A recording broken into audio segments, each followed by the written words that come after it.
وقتی واژه قوم عزیز کرد از ملت بزرگ ایران رو میشنویم، ناخودآگاه توجه ذهنمون به سمت غرب ایران جان جلب میشه. اما کردهای کرمانج دوست داشتنی در شمال شرق کشور زندگی میکنن و این ماجرا یه پیشینه تاریخی داره. عشایر کرد شمال خراسان از بقایای ایلهای بزرگی هستند که در زمان شاه عباس صفوی در سال 1010 هجری قمری از غرب ایران به مناطق شمال خراسان کوچانده شدند.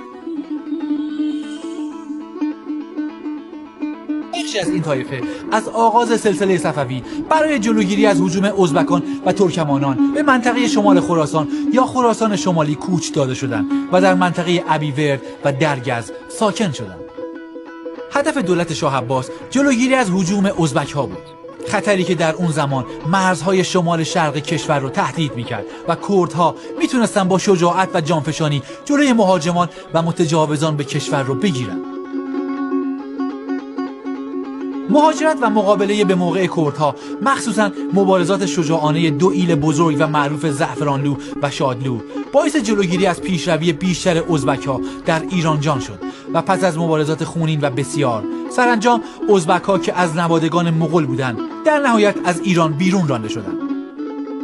عشایر خراسان شمالی به لهجه کرمانجی صحبت می‌کنند. در واقع گروه زیادی از کردهای سراسر دنیا به این لهجه از زبان کردی صحبت می‌کنند.